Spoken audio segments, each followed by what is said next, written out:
tardes, bienvenidos una vez más al podcast de Body Villa. En esta ocasión tenemos el enorme placer de contar con nosotros con la profesora Liliana Ivanova, que es especialista, doctora y especialista en filología eslava, investigadora y profesora en concreto de búlgaro y de la historia de Bulgaria, que hoy ha aceptado nuestra invitación para venir aquí a nuestro podcast a hablar sobre la historia y literatura de Bulgaria, en concreto sobre la Bulgaria antigua y medieval.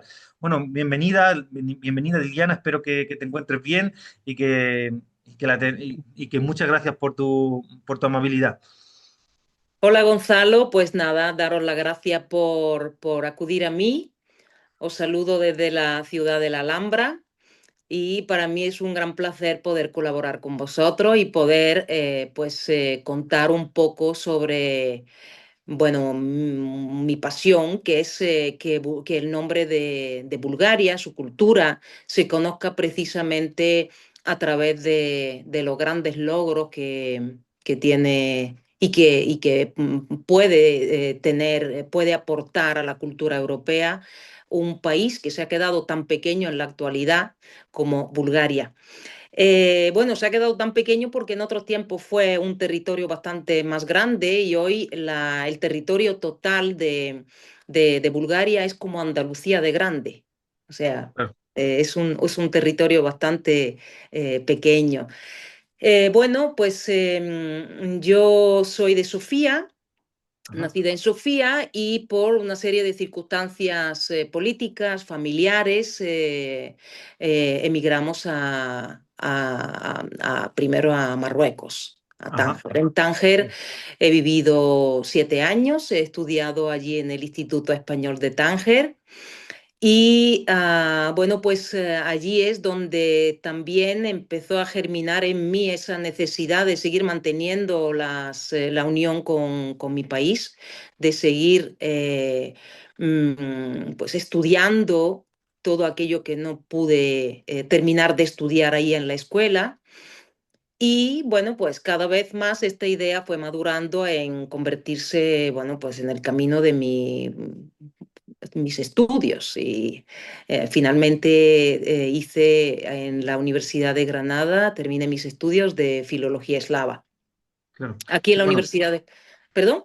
que digo que interesante. Te iba a preguntar que Sí. entonces estudiaste español en Tánger, ahí fue donde aprendiste español. Allí fue donde aprendí español. Bueno, sí, fue una cosa muy curiosa. Yo tuve un profesor, antes de viajar a Marruecos, Ajá, tuve un profesor del ámbito socialista, era cubano. Y claro. entonces él me enseñó un español cubano y entonces yo descubrí que cada vez que abría la boca en Tánger, en Marruecos, con mis amigos españoles, ellos se reían mucho y yo no entendía por qué. Claro, yo había aprendido un español un español un poco exótico, ¿no? Claro, es decir pero antes de emigrar a Tánger ya habías tenido contacto con el español allí en Bulgaria, en Sí, el contexto de la curiosamente es Bulgaria de la Unión Soviética, de la ¿no? Unión Soviética, Ah, sí, sí. sí, Curiosamente en mi familia el español apareció muy temprano porque mi hermana era una gran amante del español y ella quiso, mi hermana es mayor que yo, y ajá, ella quiso estudiar en la única escuela en la que se impartía español. Y yo desde pequeña he visto dibujos y películas en español en mi casa porque por el interés de ella y escuchaba ese idioma que para mí era un idioma pues desconocido y sobre todo desde el punto de vista de Bulgaria, España es el país que está al otro lado de Europa, porque claro. fíjate que nuestras dos penínsulas, la península ibérica y la península balcánica, son las que abrazan Europa por el este y el oeste. Así que Qué bonito esas dos todo. Europas me gustaría que se tendieran las manos y que pudieran por lo menos tener un diálogo cultural fructífero. Así que en eso estamos. Qué bueno, bueno, aquí estamos plantando nuestra humilde semilla de este diálogo aquí en este podcast. Sí, sí, sí, Pues sí, yo lo agradezco porque los de filología eslava aquí en la Universidad de Granada somos un poco la flor exótica de la universidad. claro. Entonces, siempre te preguntan, pero ¿y tú por qué estudias búlgaro? ¿Qué te pasa? Porque como diciendo, qué raro eres, porque ya el latín y el griego pues todavía pues tienen más aceptación, aunque últimamente también claro. están teniendo una crisis, igual que las lenguas eslavas, que han sufrido bastante, hasta cierto punto podría decir, rechazo por la guerra, sobre todo el ruso. Aquí en Sí, Granada tenemos un centro de lengua rusa que incluso tuvo que cambiar de nombre claro, y bueno, se claro. pasó a llamar Centro de Culturas Eslavas porque empezó a Claro, perder alumnos. Así de que una desgraciada consecuencia colateral, ¿no? De toda esta propaganda antirrusa sí, que recibimos continuamente, esto es un error que muy no se grande. centra solo en la figura presidencial rusa o en su gabinete de gobierno, sino que se extiende a toda la cultura rusa y como si, no sé, como si Dostoyevsky tuviera algo que ver con la guerra de hoy, ¿no? Por ¿Qué ejemplo, tiene ¿no? que ver? Claro, Claro. claro, por ¿Qué ejemplo, tiene es que como, ver Chekhov? ¿Qué tiene que ver Tolstoy con lo que está pasando? Bueno, pues eso, por eso tenemos que leer más y conocer más, para por supuesto, que esto se logre entender, porque es como te comentaba antes, en esta época de conciencia de TikTok es muy difícil pues mantener la atención de los jóvenes para que se pudieran centrar en un tema. Y claro, bueno, pues vamos a empezar con nuestro tema. Os voy a hablar un poco sobre lo que yo conozco sobre la historia de Bulgaria. Yo no soy historiadora, pero bueno, pues siempre la literatura, la cultura va acompañada de historia, ¿no? por Aunque supuesto, la cultura en Bulgaria empezó pues mucho antes que la literatura codificada, ¿no? La literatura escrita porque, bueno, como en Egipto ocurrió, la vida suele desarrollarse, nacer en lugares donde hay agua, donde se puede desarrollar una vida en condiciones. Y eso es lo que le pasa al territorio de Bulgaria. Bulgaria está en un lugar en el que hay montañas muy antiguas, la cordillera balcánica, está el río Danubio y tenemos el Mar Negro. Hay datos de una antigua civilización que se desarrolló en el cuadrante noreste de Bulgaria, que sería pues cerca de la ciudad de Varna y teniendo como referencia el Danubio poco antes de entrar en el Mar Negro.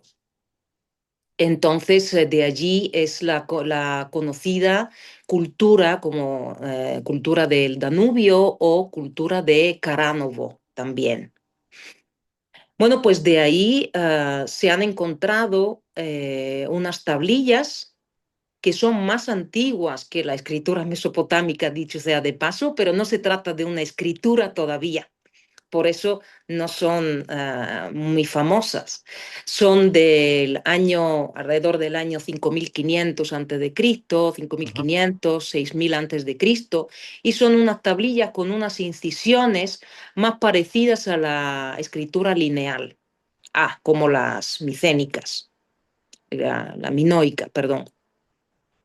ajá, Son muy parecidas a ese tipo de escritura. No se sabe muy bien a qué corresponden. Seguramente serían unas indicaciones de un grupo selecto en la sociedad que sabía claro.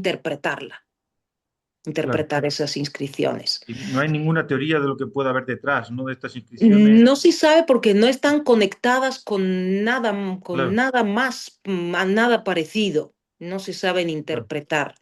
Y otra cosa interesante que existe también de esa parte de Bulgaria es un enterramiento. Ahí se encontraron 63 tumbas también con una antigüedad de unos 5000 años antes de Cristo.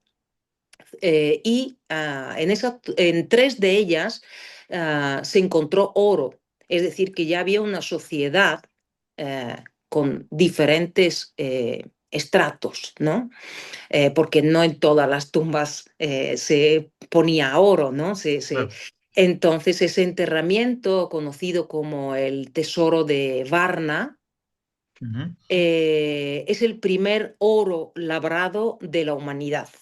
No existe otro anterior que se conozca en el que se ve la intervención del hombre para hacer una decoración, para hacer un ornamento.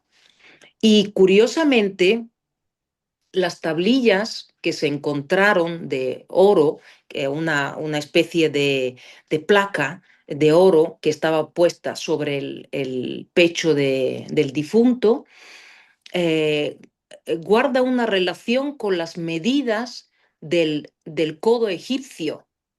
Es decir, es una medida que hubo en la antigüedad, el codo real, y se corresponden precisamente con ese tipo de medidas. Esta tablilla encontrada en el pecho de este difunto se superpone justo 2000 veces en la base de la pirámide de Keops. Es decir, imagínate de qué cosas estamos hablando, Sí, sí, qué cosas tan curiosas que no tienen explicación, cómo es posible esa conexión. Bueno, también hay que saber, hay que decir que eso es una tierra de cruce de caminos. claro.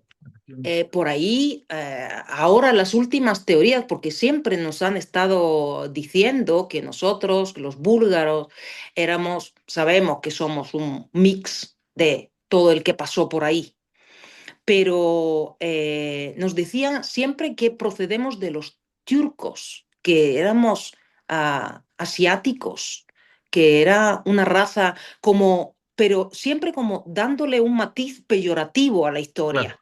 entiendo, sí, sí, Pero a partir del año 2020 se han hecho estudios de ADN bastante importantes de la población y nosotros no tenemos ese gen. Nosotros tenemos un gen típico de los Balcanes, en un 98%. Es el gen de la población autóctona de los Balcanes, que sí, que es de mezclas, pero el porcentaje más importante es sobre todo de las tribus tracias. Las tribus claro. tracias que, bueno, eran un conjunto de pueblos, también eran una mezcla de gente, era un conjunto de pueblos indoeuropeos, guerreros, También muy conocidos por el oro, ¿no? Precisamente por el oro que ya hemos comentado, ¿no? también, Los por el, tesoros de los por el tracios. legendario Claro, Espartaco, por por el ejemplo, también. mítico Orfeo, Claro, también. claro. Todos ellos son tracios. Bueno, pues ellos habitaron principalmente Bulgaria, el noreste de Grecia y también la Turquía europea. Estamos hablando de un pueblo que habitó aquellas tierras desde el tercer milenio antes de Cristo. Y estuvieron presentes hasta el siglo III después de Cristo. Eran unos pueblos que estaban organizados en tribus independientes y que muchas veces luchaban entre sí. De hecho, Heródoto dijo que este pueblo era el más numeroso del mundo después de la India. Pero si no fuese porque se pelean entre sí, serían de los más fuertes, de los más poderosos. Pero los tracios estaban constantemente enfrentándose los unos a los otros. Sobre todo de esas tribus destacaban los odricios, Ajá, estaban los guetas, los tribalos, algunos de los nombres de los besos, los trausos también, los misios, que estaban en la parte de arriba, y los dacios también, que claro. estaban en la parte del actual, del sur de Rumanía. Nosotros, básicamente, Bulgaria pertenecía a los odricios, sobre todo al reino de los odricios, que se conoce por el rey Teres I. Bueno, el rey Teres I lo que hace es que aprovecha precisamente la derrota persa y ah, intenta entrar en territorios griegos entre el año 480 y el 479 antes de Cristo. Es decir, ya tenemos por ahí los persas. Los persas, bueno, pues pasaron por ahí en varias ocasiones. Por ahí pasó Darío, por ahí pasó Jerje también para vengar la muerte de su padre, ¿verdad? Y, y bueno, pues ah, Los sodricios estos a los que nos estamos refiriendo llegaron a unificar más o menos un poco esas tribus que Heródoto comentaba que no sé, que estaban siempre muy en disputas continuas y tal, ¿no? Hubo un momento en el que llegaron a, ¿no? a sí, cohesionarse después del... sí, llegaron a fusionarse un poco y trataron de expandir su territorio. Incluso se convirtieron en aliados de Atenas Claro. y tomaron parte en la guerra de Peloponeso del año 460 antes de Cristo, entre Atenas y Esparta, ¿no? Eh, eh, bueno, y a partir del segundo siglo antes de Cristo, paulatinamente fueron asimilados por los romanos. En este caso, sí, por los romanos en el siglo. Un pequeño inciso, si me permite. Heródoto decía también, ¿no? De los tracios que tenían claro, a ojos de Heródoto era una extrañísima costumbre, ¿no? Pero creo que muy interesante, ¿no? Que decía que cuando nacían, ¿no? Cuando nacían bebés tracios, cuando nacían jóvenes, se reunían los familiares para lamentar el nacimiento de alguien, ¿no? Y Sí, comentando todos los males y sufrimientos a los que se iba a tener que pero enfrentar en la vida, ¿no? sí, sí, yo creo que en alguna parte de Bulgaria Claro, sigue habiendo una costumbre así en la que se lamentan con el nacimiento de los niños. No ya, sé, ya se trata de una escenificación más que de una claro, tradición, más que de otra cosa, pero que sí, claro, existen muchas reminiscencias de aquellas tribus que al fin y al cabo, bueno, ellos eran politeístas, ellos con elementos monoteístas, pero que sí tenían una religión. Ellos tenían unas costumbres que en el eco de los tiempos han llegado hasta nuestros días incluso, que son sobre todo en la llegada de la primavera. Con la ujú, llegada de la primavera se hacen una serie de ritos mágicos para que se propicie la floración, el nacimiento del ganado y que no, que la superstición hace, porque es una mezcla de paganismo, superstición, para que, digamos, que mágicamente todo fluya de la forma más positiva posible. Nosotros seguimos teniendo fiestas de ese tipo, como son los kukeri, por ejemplo, que son una ajá, especie de monstruos vestidos con pieles de cabra. Asustan porque tratan de asustar a los malos espíritus. claro, Llevan unos cencerros con los que hacen ruido precisamente para asustar todas estas fuerzas negativas. Llevan atuendos con espejos para que este mal se refleje y rebote, no entre en la persona. Y también una serie de objetos como pueden ser los pimientos rojos como símbolo ajá, del falo que fecunda la ajá, naturaleza y con claro, el que también se toca a las chicas casamenteras, a las que se ajá, supone que son casamenteras para que, bueno, pues tengan una familia numerosa y con todos fértil, esos ¿no? mejores deseos. Así que todo esto, todo este eco de tiempos muy antiguos se sigue conservando en ciertas costumbres. Pero eso es un tema al que podemos dedicarle muchísimo tiempo. Pero Claro. es que es interesante. Ahora dejemos los tracios un poquito de lado y vamos a hablar de los búlgaros. Es que los búlgaros hay fuentes en las que tracios y búlgaros se confunden. Es Ajá. decir, hay teorías que dicen que los búlgaros son una variante, un pueblo de los tracios, también, Ajá. un pueblo tracio. Eh, eh, en un periodo bastante anterior a Cristo hubo una subida del nivel del Mar Negro, Ujú. lo que hizo que la población tuviese que dejar esas tierras. Estamos hablando de 5.000 años antes de Cristo.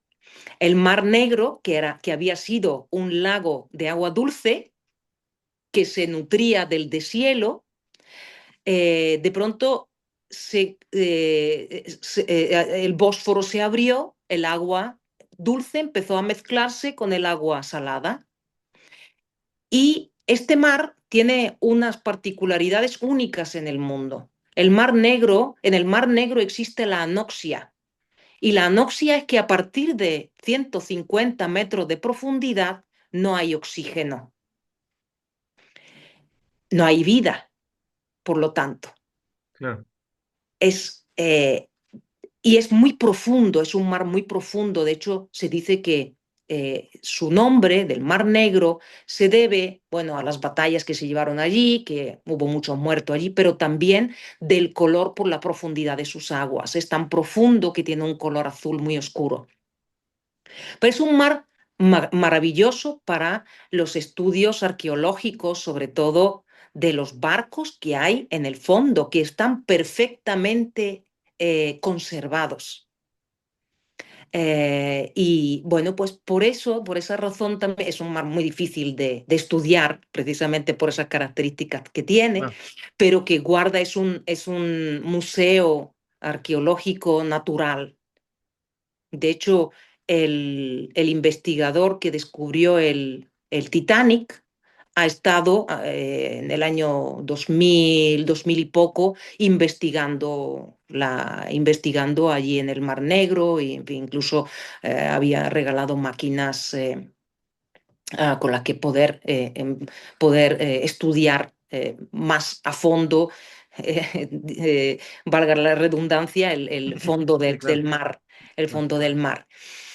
Y bueno, pues esta subida del Mar Negro Ajá. hace que los pueblos que viven allí se ven obligados a abandonar esas tierras. Y algunos de ellos van buscando una mejor vida ah, y pasan por Asia Menor. Ujú. Ah, y se dice que, bueno, pues por lo menos hay una cronografía ah, del siglo IV, en la que se compone de una genealogía bíblica sobre el origen del mundo, y ahí es una cronografía latina del año 354. Ujú. Eh, bueno, está firmada por un tal Furios Dionisio Filocalo. Ujú. Y él menciona a los búlgaros como, bueno, Sem tuvo muchos hijos, ¿no? Perdón, Noé tuvo muchos hijos y Sem, uno de los pueblos que se supone que provenían de él, eran los búlgaros. Y ahí Ajá. se dice los búlgaros. Em, De Sem, ¿no? De Sem. de Sem, sí, sí, de Del que luego se Sem. hace la relación con los pueblos Con los semitas. semitas, claro, Claro, ahora lo relacionamos con los judíos y con los árabes, pero claro. ahí es donde se dice que son Ujú. los persas, y él dice esa palabra, los Vlhvi y los búlgaros. Y ah, bueno, y lo relaciona con el círculo cultural Ajá, zoroastra, porque ellos veneran el fuego y tenían conocimientos astrológicos. ajá, La palabra Vlhvi, porque él dice, los persas, Vlhvi y los búlgaros. En búlgaro, Vlhvi llamamos a los reyes magos, es decir, a esos magos que provenían de esa parte del mundo, es decir, conocedores de la astronomía y de la astrología. Bueno, pues resulta que los búlgaros tenemos uno de los calendarios más antiguos del mundo. Y de allí se puede ver esa relación. El calendario búlgaro es uno de los más exactos que se conoce hasta la actualidad, junto con el calendario chino, pero que no se conoce, no se conocen estos hechos, ¿no? No se han estudiado a fondo tampoco. Los búlgaros se supone que hay un pueblo que se llama Balji, cerca de la montaña de Zagros, ujú, en Irán. Resulta que en la actual Bulgaria tenemos topónimos e hidrónimos que existen en la parte de Irán. Tenemos la palabra Zagros, Zagora. Tenemos dos ciudades que se llaman Zagora. Stara Zagora y Nova Zagora. Son ciudades que tienen más de 7.000 años. No estamos hablando de... parece a un americano esa cifra le marean. De saber, tenemos la ciudad de Plovdiv, que claro, también es una ciudad, la ciudad de Filipópolis, que es una sí, ciudad claro. muy antigua, pero Zagora es aún más antigua que Plovdiv. Entonces, estos Balji, esos búlgaros, puede que hubiesen salido de su protopatria, de los Balcanes, hubiesen buscado ese mejor lugar para poder sobrevivir, hubiesen dado la vuelta por donde está ahora Armenia, por el otro lado del Mar Negro, y hubiesen parado, se hubiesen establecido en la parte del Cáucaso, donde está el Dnieper, el Dniester y el Volga, que es donde se fundó la antigua Gran Bulgaria en el siglo VII. Porque está claro que ellos no venían a un territorio desconocido. Ellos posiblemente reivindicaban a su protopatria. Ellos volvieron a su patria, que eran los Balcanes. Es una de las teorías actuales, porque venir de un sitio para establecerte es que el fundador de la antigua y Gran Bulgaria, y no es porque diga yo que es la antigua Gran Bulgaria, es porque así lo decían los cronistas bizantinos, ellos para decir la antigua Gran Bulgaria, gente que son los que escribían la historia a su manera, muchas veces desde su punto de vista, muchas veces eh, eh, haciendo pequeños los logros de los demás y engrandeciendo los suyos, que era una cosa muy típica, Ujú, o naturalmente. diciendo que habían luchado contra un ejército de 60.000 soldados, cuando ni el pueblo entero era de 60.000 personas. Claro. Entonces, son cosas un poco absurdas, ¿no? Y eso es porque por todo este camino alrededor del Mar Negro existen ciudades que llevan el nombre de Balj, Bolhara, hasta la actualidad. Y los colores típicos de los trajes populares de estas personas llevan los tres colores de la bandera búlgara, que es el blanco, el verde y el rojo. Son tres colores presentes uh, en sus costumbres, en sus culturas. Y hay poblaciones en Irán en las que se dice eres bonita como una búlgara. O sea, alguna conexión tenía que haber entre aquellos pueblos. ¿Cómo se cuela el nombre de los Balj, de los Volg? Y esto es posiblemente, se dice que el propio nombre de los búlgaros viene de la palabra Vuk, que es lobo, que eran los veneradores, veneraban al animal, al lobo. Y otra cosa que nos une también a esa parte del mundo es la veneración del fuego como el sol, como el símbolo del sol. Nosotros celebramos el Día de San Juan aquí. En Bulgaria se celebran grandes, unos bailes alrededor de un fuego con la forma del sol. Es un fuego en el que se queda en las ascuas. Y esas ascuas, que es el sol, en él entran en una especie de trance unas chicas a bailar con los pies descalzos. Esas son las nestinari. Es una costumbre unida a la imagen del sol, a la veneración del sol. Entonces, siguiendo esa idea de la antigua Gran Bulgaria, como digo, era un término usado por los historiadores y cronistas bizantinos. Ellos se referían con ese término al territorio de Onoguria. Onoguria era, bueno, pues como decía yo, el norte del Cáucaso, Dnieper, el Volga, toda esa parte, ¿no? Y en este lugar vivían unos pueblos que también se relacionan con los búlgaros, que eran los Kuchi bulgar. Ahí tenemos el nombre del perro, Kuche, que es otra palabra que viene del persa, del farsi, es Kuche, es una palabra. Después podemos hablar también de las palabras que tenemos del persa también. Eh, Sí, de hecho, ahora mismo estoy haciendo muchas conexiones en mi cabeza con esto que has contado de que pudieron estar ahí en Irán durante un tiempo y luego volver a través de Armenia, con aquello que comentamos la otra vez en privado con estas palabras, porque es muy interesante porque, bueno, yo como me dedico a la indoeuronística antigua, me he dado cuenta de que hay muchas palabras en las lenguas eslavas que seguramente sean préstamos tomadas de las lenguas iraníes antiguas, como por sí, ejemplo la misma palabra Bog, ¿no? Para Dios, ¿no?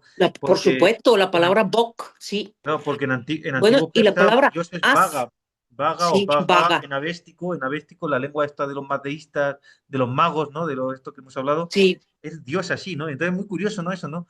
Y luego lo de rico, riqueza, ¿no?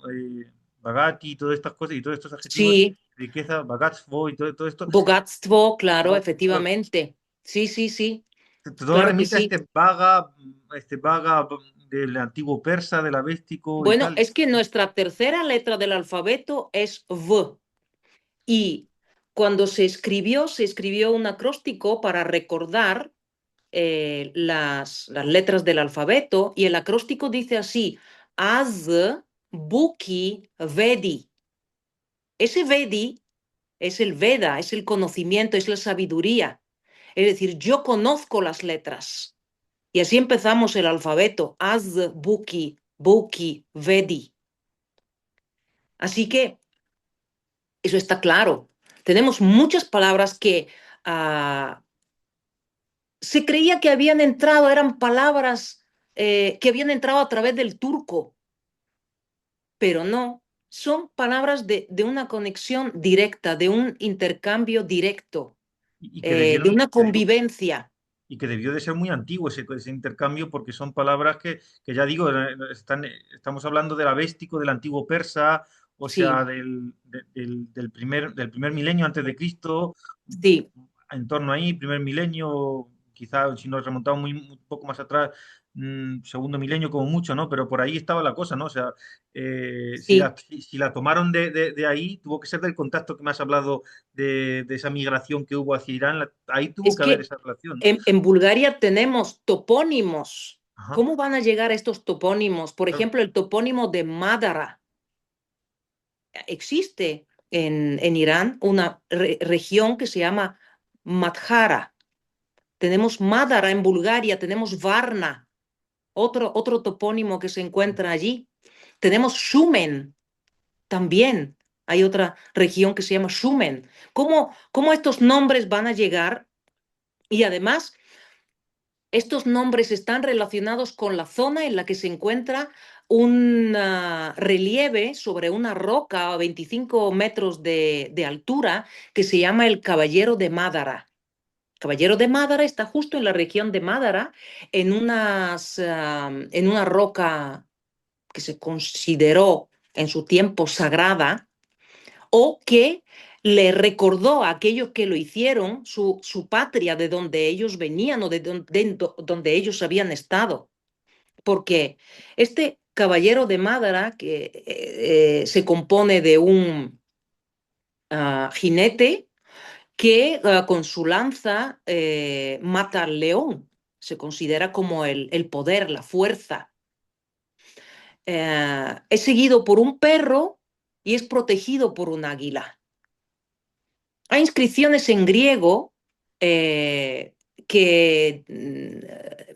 se refieren a este caballero como el Han Krum, pero posiblemente se trate de un relieve anterior a la época de Han Krum, estamos hablando del siglo IX.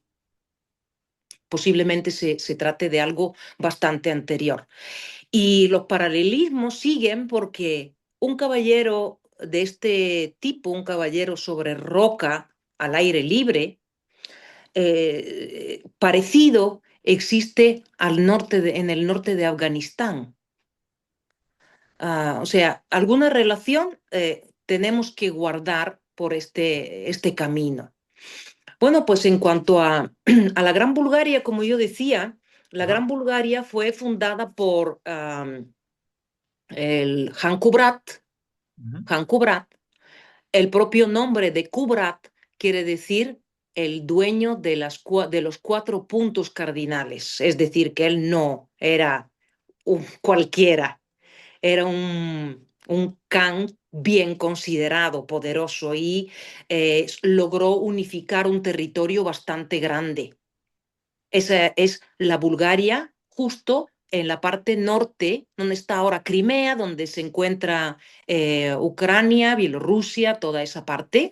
Y ahí vivían los Kuchi bulgar, como decía, los alanos, los onoguros y los utiguros, que se supone que son eh, componentes, pueblos que componían los antiguos pueblos protobúlgaros.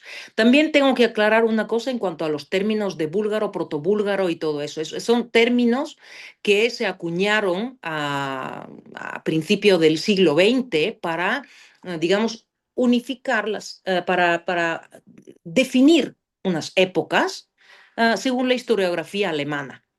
Los protobúlgaros son los búlgaros, el pueblo búlgaro, antes de la cristianización. Después de la cristianización se llaman búlgaros, pero se trata del mismo pueblo. Es como el imperio bizantino, ese término no existía, existía Byzantium, que era una ciudad, y ese término fue inventado mucho más tarde, lo del imperio bizantino, porque en ningún documento existe como tal. Se refieren al imperio bizantino. Eso no, son términos ya acuñados bastante más tarde. Ajá. Bueno, pues Una pregunta que puede ser quizá interesante para la audiencia, ¿no? ¿Por qué se daban el título de Han, ¿no? Porque el título de Han, por ejemplo, nos puede remitir a los pueblos mongoles, ¿no? Por ejemplo, el sí. Han. Han es un título mongol, por ejemplo, ¿no? Han Hatun, ¿no? Que sería el correlativo femenino. ¿Y por qué? ¿Por qué ellos también, por qué los búlgaros de la antigua Gran Bulgaria, de la Gran Bulgaria tenían ese título, se daban ese título? Bueno, es que los búlgaros también tenían bastante relación con los hunos, Ajá. pero los hunos, había dos tipos de hunos. Había los hunos asiáticos y los hunos europeos. Y hubo muchas relaciones también con ellos. Bulgaria tuvo también sus más y sus menos con Atila y con Eso eran unos, nosotros cuando pensamos en unos siempre pensamos en asiáticos y tal, pero no, hubo esos dos grupos que existían. Bueno, pues los canes, eh, mm, yo no sé hasta dónde podría llamarse Can a un rey como Kubrat, que había sido educado en Constantinopla.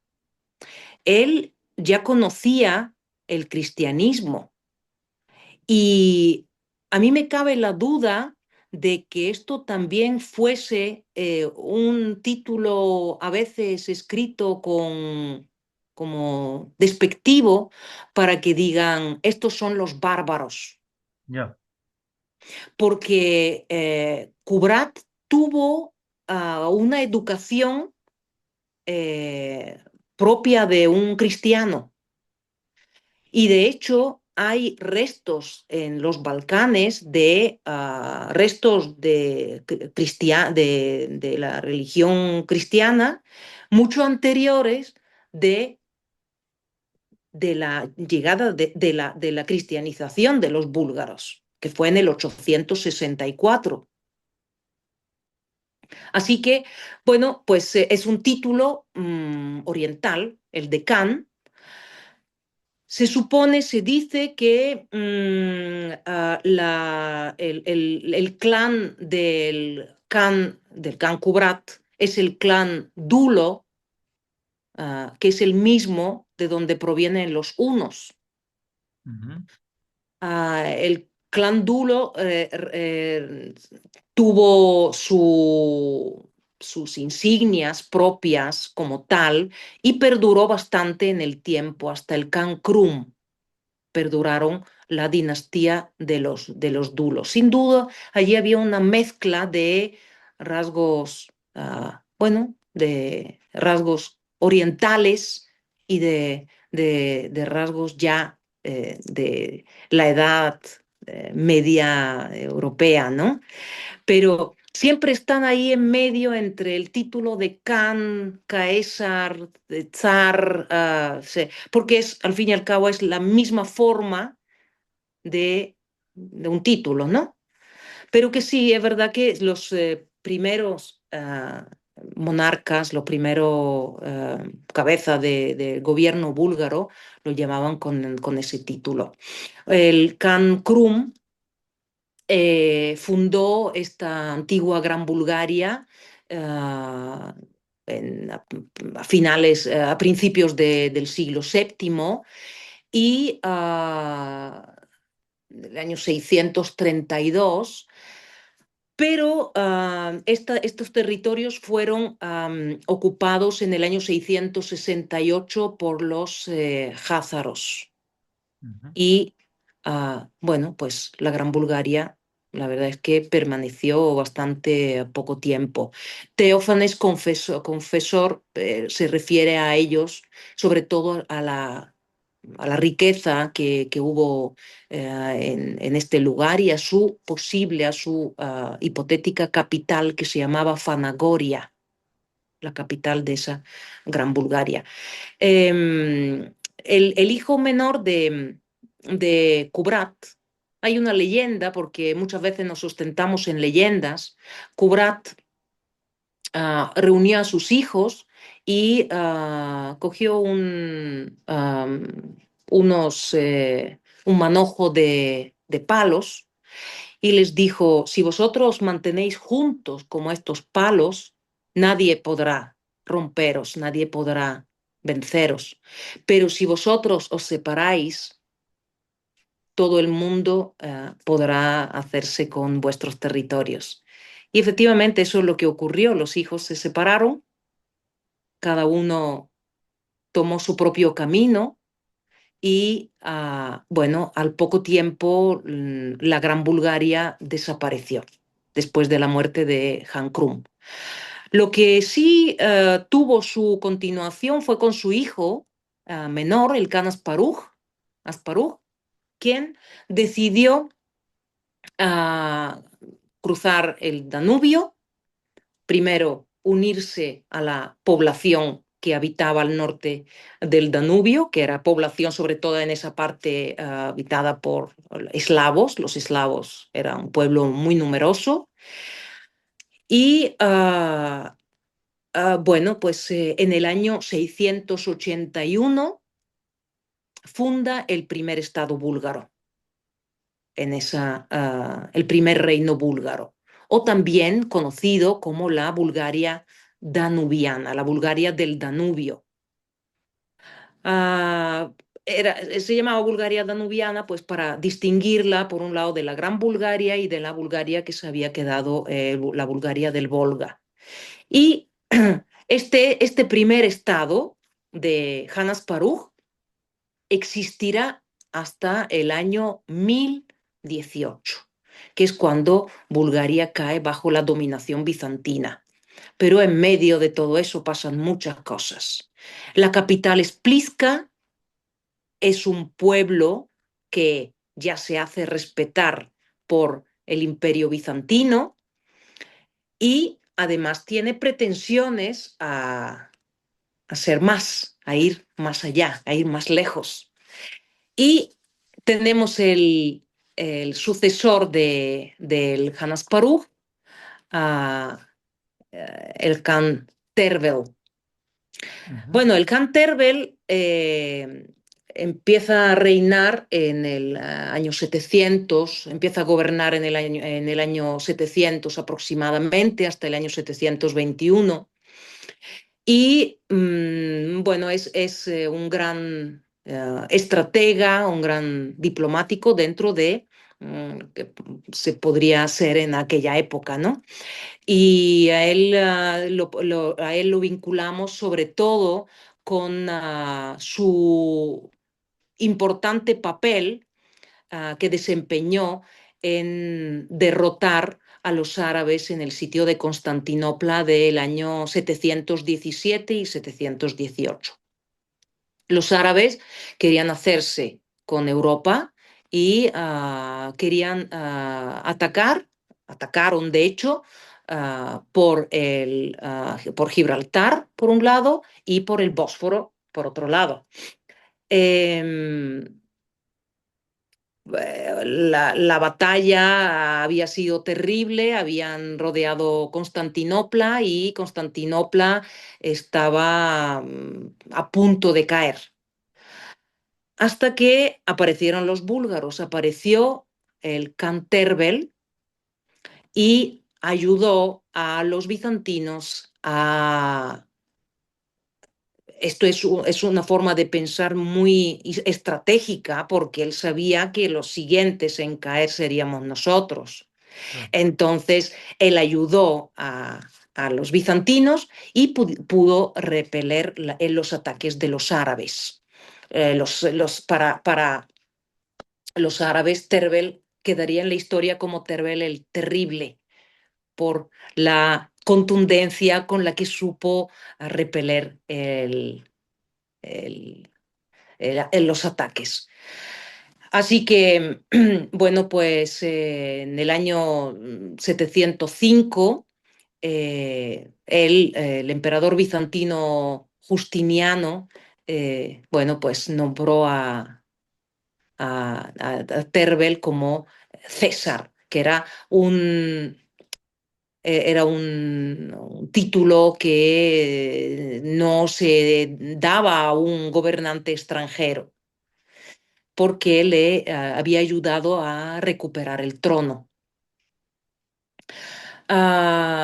Bueno, él, después de ayudarle a los bizantinos en el sitio de Constantinopla, eh, aprovechó esta ocasión para firmar con Bizancio acuerdos que regulaban las fronteras, porque nosotros las fronteras en Tracia, porque con los bizantinos nosotros éramos siempre amigos enemigos, depende de.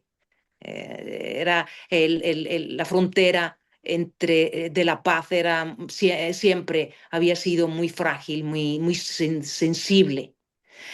Y entonces, pues bueno, él regulaba esas fronteras en Tracia y también las relaciones comerciales y de intercambio entre... eh, fue gobernante también del clan Dulo, como he dicho, sucesor de Ujú. Asparuj, y él logra ya en el siglo VIII a consolidar este joven estado búlgaro, un estado en el que todavía estaban conviviendo etnias muy distintas. Después de Tervel viene Krum. Krum. Él sí que era terrible para los bizantinos. Él estuvo en el poder entre el año 800 y el 804. Que por En cierto, me, un inciso aquí, por ejemplo, en la enseñanza secundaria y bachillerato, se habla mucho siempre, ¿no? De la batalla de Poitiers y de Carlos Martel, cómo él frenó a los musulmanes sí, en la pinza occidental, ¿no? En esa estrategia de sí, pinza occidental, pero siempre se omite la pinza oriental sí, y la acción del Canterbell en la defensa de Constantinopla, siempre se pues, omite, con lo cual efectivamente. me gustaría un poco resaltar un poco esto Es porque, un poco selectivo, como puedes ver, porque es que el Canterbell fue nombrado Salvador de Europa y es claro, conocido como el Salvador de Europa, porque ¿qué no habría sido de nosotros? España y, cayó y muy y rápido estuvo además, siglos. ¿Qué claro, hubiese pasado si hubiesen entrado también claro. por el Bósforo o por Pero Constantinopla? es un poco injusto, ¿no? Que se olvide la otra pinza muchas veces y bueno, gracias gracias a tu lección de hoy, ¿no? Pues quedará aquí, ¿no? Para quien Pues escuche sí, esto eso es interesante que y se que recoge ese conozca, dato, claro. ¿no? Claro. Pues con Krum, que está ya en el siglo IX, Krum se encuentra con un estado multiétnico. Ujú, Se han hecho estudios y en el estado, el estado medieval, el pueblo búlgaro reunía más de 30 etnias, de los cuales, por supuesto, la principal era el elemento búlgaro, el elemento eslavo, ¿no? ujú. Eh, bueno, pues durante la época del Khan Krum, resulta que hay una guerra del imperio de Carlomagno contra los ávaros. Ujú. Una guerra muy larga contra los ávaros. Él no logra acabar con ellos y fíjate tú por dónde, ya cansados los ávaros, rechazados, llegan a las fronteras de Bulgaria y Khan Krum aprovecha ese cansancio y acaba con ellos al norte, el norte de nuestras fronteras en el año 805 y queda en la historia como el rey que ha podido acabar con lo que no pudo hacer Carlomagno. Y eso le sirvió el título, el reconocimiento de Kagán, que era Ajá. algo así como uh, emperador para esos pueblos. En el trono de Constantinopla, resulta que hay el rey aún no puede gobernar, el emperador todavía no puede gobernar y por lo tanto su madre está en la regencia, que es la emperatriz Irina, pero ella, a modo de Hatshepsut, no No, se llama emperatriz, sino que se llama emperador. ajá. Emperador En Irina, masculino, claro. en masculino. Carlomagno, el imperio de Carlomagno protesta por eso, porque se supone que el hombre es el que tiene que estar en el poder. Eso está en toda la Sagrada Escritura, que es el hombre el que tiene que estar Claro. en el punto más alto. Y eso hace eh, que Irina tenga que dejar el trono y en su lugar entra Nicéforo I. Nicéforo I, que había sido algo así como ministro de Finanzas, una Ujú. persona de gran reconocimiento y habilidades para la guerra también, conocimientos para la guerra. Un inciso, perdón, claro, el título este de Hagan que hemos mencionado, ¿no? Como emperador, ¿no? Ya ya que es algo más que Khan, ¿no? Ya es Kagan, está algo más, Efectivamente, ¿no? sí, En la lengua, en mongol, por ejemplo, pues igual, ¿no? Hagan Hagan, sí. claro que es igual, es como emperador, pues, y bueno, hay teorías, ¿no? Que Es, explican de que puede ser una reduplicación de la raíz, como el rey de reyes, ¿no? Algo así como efectivamente, es que el le que, llamaban Canas Yubigi, le llamaban Canas Yubigi Krum, Canas Yubigi o Murtak. Le ajá. ponían ese título también. No, Bueno, pues lo cual es interesante eso, ¿no? Porque remite a que esos títulos estaban operativos, esos títulos que hemos dicho que sí, eran como de pueblos turco-mongoles, altaicos de sí, las estepas, estaban operativos, ¿no? los llamaban pueblos de las estepas. Eran Claro, los pueblos de las estepas que se movían a caballo. claro. Ellos eran, los mongoles, dicen que de los mongoles que también se desplazaban en caballo, tenían ciudades enteras que se desplazaban. Sí, claro, claro, Sí, pues eso era ese espíritu nómada, ese claro. espíritu de caballero, ¿no? Bueno, pues las pretensiones de Nicéforo, los bizantinos se querían hacer con Bulgaria, pues igual que Rusia se quiere hacer ahora con Bulgaria, dicho sea de paso, pero él se quiso y sobre todo quería entrar por la parte de Macedonia, por el río Strimón, se llamaba el río Struma, eh, que eran los lugares, era el lugar más, porque por ahí era el lugar más habitual para estos enfrentamientos, porque Bizancio tenía pretensiones hacia Sérdica, que era Sofía. Sérdica significa la ciudad que está en el medio. Es una ciudad que está en un lugar crucial y en un lugar estratégico de los Balcanes. Sérdica, de hecho, Justiniano dijo, Sérdica será mi Roma, pero bueno, al final no pudo ser y se eligió Constantinopla, pero nosotros que somos de Sofía, pues lo decimos por si acaso. Claro. Pero que, y entonces los bizantinos sitiaron Sredets, Sérdica, que era un lugar estratégico para el control de los Balcanes.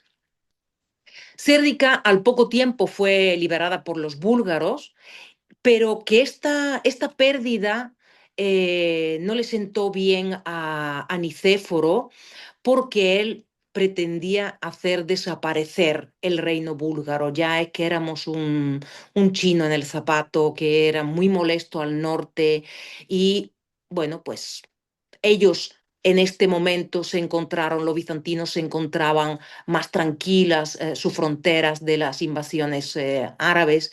Y Nicéforo decidió ir con todo su ejército, eh, al que se unen todo tipo de gente del pueblo que iban a aprovechar la ocasión para robar.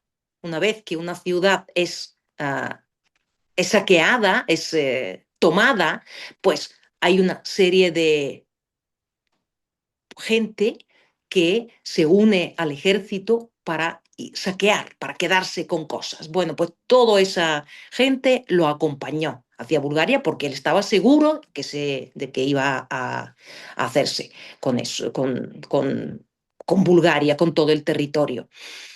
Y llegó a Pliska, que es la capital del primer reino búlgaro, llegó a Pliska el 26 de julio del año 811 y arrasó con la ciudad, incendió el palacio del rey, desvalijaron la ciudad.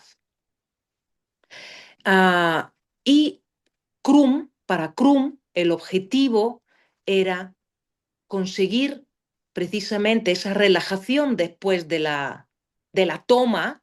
Somos fuertes, hemos podido con mucha facilidad hacernos con ese territorio y atacar. Es como en el boxeo, tú sabes, cuando te dan un golpe, tú haces como que te tambaleas y das el golpe definitivo. Pues eso es lo que pasó en este caso. Nicéforo, una vez que se hace con Pliska, él dice, yo voy a por Sofía, yo voy por Cérdica, esa Cérdica que es mi objetivo, ya es querer acapararlo todo. Y en un desfiladero en los Balcanes, cruzando los Balcanes, porque estamos yendo desde Pliska hacia el oeste, hacia Sofía, en un desfiladero es donde le espera el ejército búlgaro, le organiza una emboscada, muere Nicéforo primero, muere el emperador, con la muerte del emperador el ejército huye y la victoria es búlgara. Bulgaria recupera Pliska y además Krum se hace con la cabeza del Nicéforo I. Es quizás uno de los episodios más crueles y que se utilizan a veces incluso contra los búlgaros para presentarlos como bárbaros, porque Krum, con el cráneo de Nicéforo I, se hizo una copa que cubrió de plata y en la que él bebió su vino. Para un pagano como era Krum, el significado de este hecho era hacerse con la fuerza, era un símbolo de, en cierto modo, de respeto, aunque no lo entendamos como tal. Es que yo he podido ganarte y yo quiero que tu fuerza sea mi fuerza. Era un poco esa la mentalidad de aquella persona, aunque ahora nos cueste mucho entenderlo como tal. Claro, pero No había como obstante, un ritual ahí de reconocimiento sí, de respeto en ese sentido, ¿no? De querer efectivamente, como asimilar la fuerza del adversario, ¿verdad? eso, sí, Ah, sí. Es que, y bueno, es que a mi perrita le gusta nuestra clase y entonces se ha venido aquí a escuchar, por mí a no hay problema, escuchar. a mí me encantan los animales, tenemos tres gatos aquí en casa. Qué bien. Bueno, pues no tardaron mucho los bizantinos en devolvernos el golpe, Ajá, porque Basilio II en el año 958, el conocido como Búlgaróctonos, el matador de búlgaros, claro. por eso te digo, es que con los bizantinos, con los vecinos, hemos tenido esas relaciones un Amor-odio, ¿no? poco amor-odio, sí. Claro. Pero yo te diría una cosa, yo creo que la nobleza de los reyes búlgaros es más palpable que la forma y la forma de actuar de los bizantinos con los búlgaros. De hecho, en el búlgaro actual tenemos un término bizantino que quiere decir hipócrita, Ajá, porque la diplomacia no siempre era clara, no siempre era lo claro. que Claro, de parte del deberías. lado bizantino, ¿no? Del lado bizantino Sí, presentaban una faceta sí, diplomática que no se sí, correspondía muchas veces con sus verdaderas intenciones políticas, ¿verdad? claro, claro. Claro. ¿Cómo Interesante. puedes interpretar después de haberles ayudado pocos años Claro. antes a salvar Su capital. Constantinopla, que, que ah, no solamente que no firmen tratados de paz para que haya al menos paz entre colaboradores, entre pueblos Claro. que Incluso como tienen, mencionabas antes, ¿no? De haber dado el título de César a un extranjero, ¿no? claro, eso es, Todos sí. esos detalles honoríficos que daban antes, de pronto, ya claro, cuando, claro, ya no se Pues olvidan, ¿no? Claro. efectivamente, es que, y vamos a terminar con el primer reino búlgaro, porque es que si no nos vamos a alargar mucho. Bueno, bueno, Eso pasó con vale, Basilio, claro. con el emperador Basilio I, que, Ujú, bueno, sobre este hecho nos cuenta Ioan Skilica, la batalla de Clidio, ajá, en la que se enfrentaron los búlgaros y los bizantinos, y Basilio II ganó la batalla y no se le ocurrió otra cosa que cegar a todos los soldados y de cada 100 dejar uno tuerto para que pudiera llevar la fila de soldados. Cuando el rey Samuel vio sus soldados, él murió fulminado por la impresión que le dio aquello. horrible, sí. Entonces, eso es una cosa, la verdad es que terrible. Bueno, pero también antes de la caída de este primer imperio tenemos lo que se llama el siglo de oro de la cultura búlgara. Y vamos a centrarnos, si quieres, un poco en la cultura, Perfecto. porque sí me gustaría también, bueno, pues referirme a algunos textos y bueno, pues referirme, poder leeros algo sobre esa época. Ah, Si por algún motivo fuera mal de tiempo y si siempre se puede hacer una segunda parte en otro día, que no habría Si ningún problema. quieres, vamos a terminar, aunque sea con el siglo de oro. Yo creo que es lo más significativo y Perfecto, luego puedo hacer un resumen de lo demás. claro. Bueno, pues una de las más grandes figuras Ujú, de la historia de Bulgaria es el rey Boris, que fue el que cristianizó los búlgaros. El rey Boris todavía era pagano, pero entendió que para poder formar parte de esta familia europea que se estaba formando, además de un Estado, había que haber una unificación religiosa. Y él, en un primer lugar, había optado por la Iglesia Católica. De hecho, hubo contactos diplomáticos, pero finalmente, por intereses estratégicos y comerciales, forzados también por el emperador bizantino, se optó por hacer los contactos o dirigirse o cristianizarse bajo la Iglesia de Oriente, la Iglesia cristiana de Oriente, eh, el Imperio bizantino. Ah, pero con algunas condiciones. Y la condición era que la iglesia búlgara tenía que ser independiente. Es ortodoxa, pero independiente de la bizantina, porque así evitamos depender directamente de alguien.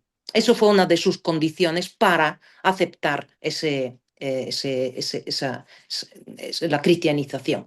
En el año 864 él fue bautizado con el nombre Boris Mijail, Boris Miguel I. En ese mismo año nació su hijo Simeón I, es el tercer hijo de Boris. Boris decide um, él decide irse a un monasterio, no se sabe muy bien si es por una enfermedad o por qué, y en el trono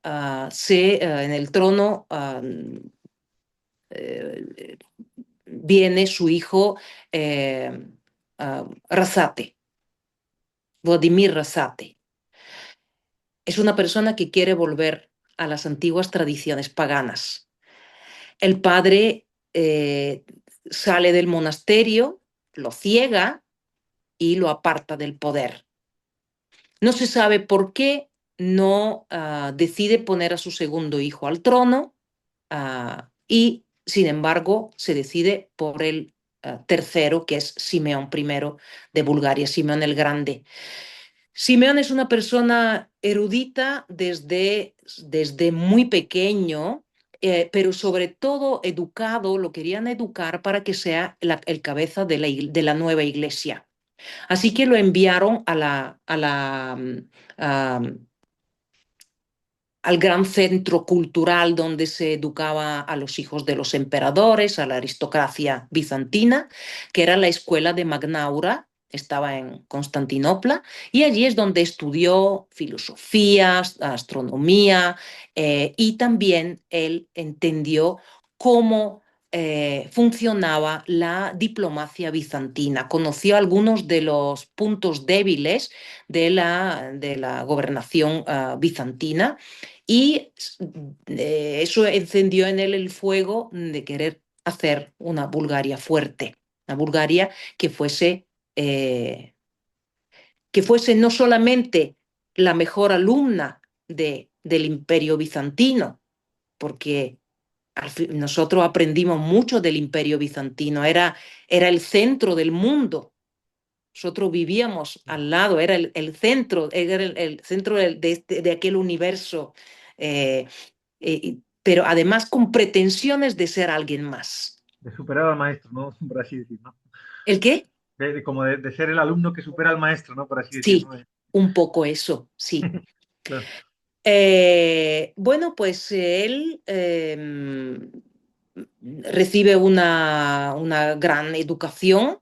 y vuelve a Bulgaria con esas pretensiones. Simeón tiene muy claro que para ser un país que forme parte dentro de esa nueva familia europea, tiene que ser un país civilizado. Y por eso recurre a los discípulos de los hermanos Cirilo y Metodio, que ya habían estado en Europa, ya habían sido reclamados por la Gran Moravia, uno de los estados grandes de Europa. Pero allí entraron en una polémica con los religiosos alemanes que defendían sus territorios. Ellos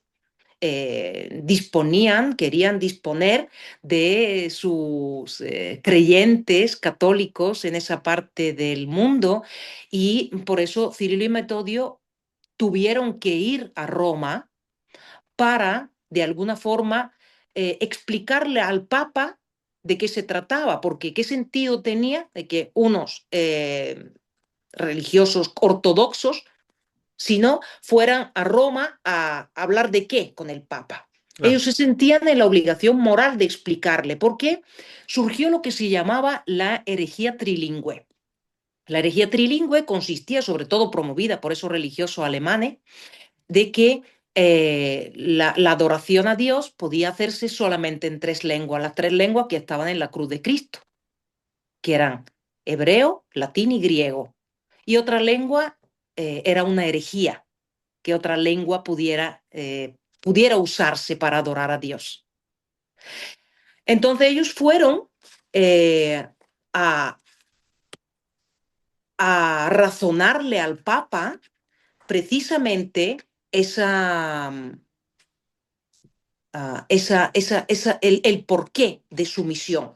Se llamaba la misión de la Gran Moravia en el año 863, antes de la adopción en Bulgaria del alfabeto, porque ellos hicieron esto para el reino de la Gran Moravia primero, crearon su alfabeto para poder traducir los libros cristianos fundamentales, ¿no? El Salterio, la vida de las agiografías, poder traducirlas del griego al eslavo. Entonces, uno de los momentos más significativos de esa peregrinación suya tuvo lugar en Venecia en el año 867, cuando Cirilo y Metodio entraron en una polémica pública con los adeptos a esa herejía trilingüe. Eh, y en la geografía de Cirilo leemos lo siguiente, eso es una traducción mía de la geografía de San Cirilo. Dice, cuando Cirilo estaba en Venecia, Se enfurecieron, se enfrentaron a él obispos, curas y sacerdotes como cuervos frente a un halcón. Y le preguntaron, dinos, ¿cómo tú te inventas libros para instruir a los eslavos? Hasta ahora nadie había visto libros o escritura parecida, ni los apóstoles, ni el Papa de Roma, ni Gregorio Bogoslov, ni Jerónimo, ni Agustín. Nosotros conocemos solo tres lenguas en las cuales se puede alabar a Dios, el hebreo, el griego y el latín. A esto, Cirilo, llamado el filósofo, contestó, ¿acaso la lluvia mandada por Dios no cae para todos por igual? ¿Y el sol no ilumina a todos? ¿No respiramos todos el mismo aire? ¿Cómo nos avergüenza limitar el conocimiento a Dios solo a través de tres lenguas y dejar a los demás pueblos ciegos y sordos a Él? Decidme, ¿creéis a Dios capaz de no dar lo que se necesita o lo creéis envidioso para que no nos dé lo que necesitamos? Nosotros conocemos muchos pueblos que tienen sus libros para alabar a Dios, cada uno en su lengua. Así lo hacen los armenios, los persas, íberos, árabes, egipcios, sirios y muchos más. Y si no queréis saber de estos ejemplos, oídlo de los escritos evangélicos cuando dicen, todo aquel que respira puede alabar a Dios. Con estas palabras, Cirilo avergonzó a los presentes, allí los dejó y se fue. Así el Papa consiguió los libros eslavos, consagró los libros eslavos y apoyó la actividad de los maestros eslavos en las cortes de la Gran Moravia y de Panonia. No obstante, bueno, Cirilo murió en Roma y hoy día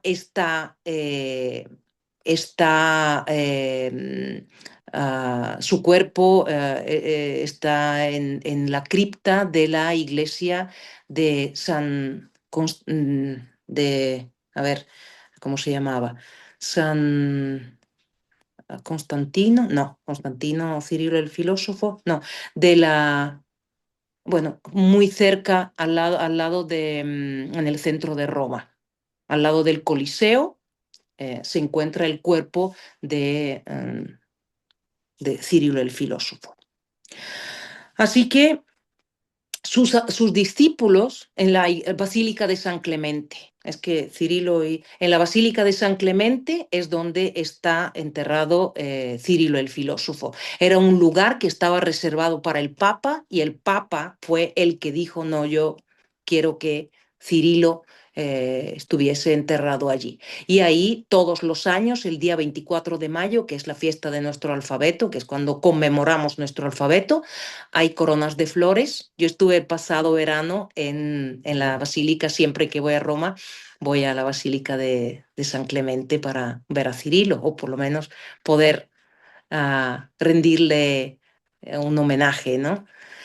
Entonces, ¿qué es lo que ocurrió? En la época de Simeón, los que llegaron a Bulgaria fueron los discípulos de Cirilo y Metodio. Sobre todo de los 5 discípulos que ellos tuvieron, que eran Gorazdo, Sabas, Angelario, Nahum y Clemente, llegaron Clemente, Nahum y Angelario, los demás murieron por el camino, y fueron los fundadores de la Escuela Literaria de Preslav, porque Simeón cambió la capital, se trasladó al Gran Preslav, la segunda capital búlgara, Gran Preslav, y allí fundó la Escuela Literaria de Preslav, que era un centro muy prestigioso de la época. Bueno, en el círculo literario de Preslav es donde creó Constantino de Preslav, que era uno de los discípulos y uno de los mayores poetas del siglo IX. Y sobre todo Juan el Exarca, que escribió su Hexamerón también, Shestudnev, que era sobre la creación, era un tratado filosófico sobre la creación del mundo en 6 días, según el relato bíblico. Y bueno, aquí podemos hablar muchísimo, pero La cuestión es que este fue el momento en el que Bulgaria tuvo un auge tanto cultural como territorial y llegó a expandirse, a expandir su territorio y sobre todo su espíritu. Claro. Después tuvimos de entre el 118 y el año 1118 y en el año 1185, perdón, 1018 y 1185 hubo una dominación bizantina en Bulgaria que, como he dicho, en 1185 recuperamos después de un levantamiento, del levantamiento de Asen y Petar. Y Bulgaria tuvo otra vez un renacer hasta la llegada del Imperio Otomano, cuando la Sublime Puerta, que se llamaba, se estableció en territorio búlgaro en el año 1396. Eso al principio hubo varios levantamientos, varios intentos por recuperar el país, pero Bulgaria fue el primer país en los Balcanes que cayó bajo la dominación turca, porque recordemos que Constantinopla cayó más tarde, ¿no? En 1453. Ellos rodearon un poco para Claro. ahogar la La, ciudad. la capital del segundo imperio búlgaro, Veliko Tarnovo, cayó antes que Constantinopla, ¿cierto? Sí, Veliko Térnovo cayó antes, sí. Veliko Térnovo cayó en el 1394. Claro. Sí. Bueno, pues ya los siglos que quedan eran siglos de oscuridad y por eso Dmitri Likhachov, el gran lingüista del búlgaro antiguo, dice que Bulgaria es sobre todo un país del espíritu, porque a pesar de que a veces perdía su territorio, mantenía su espíritu, porque nuestra lengua fue prohibida durante 5 siglos. Fue la administración estuvo en manos de los fanariotas. Los fanariotas eran griegos, bizantinos de nuevo, de esos Claro. bizantinos que servían de instrumento al Imperio Otomano. Y así estuvimos hasta finales del siglo XIX, 1878. Eso propició que, por ejemplo, el Renacimiento en Bulgaria llegara con mucho retraso, mientras que el Renacimiento europeo llegó en el siglo XIV, ¿verdad? En Bulgaria llegó en el año 1762 con una obra de Paisi de Gilendar que se llamó La historia eslavo-búlgara. Fue una obra de recopilación sobre la gran historia del pueblo para poder levantar el ánimo y para poder pensar de nuevo en una idea de liberación de la gran Bulgaria. Paisi de Gilendar era ah, un taxidiota.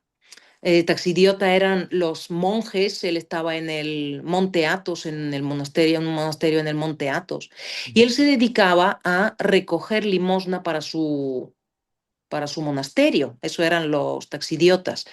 Y él, de tanto pedir y de tanto andar, recogió muchas historias y muchos documentos.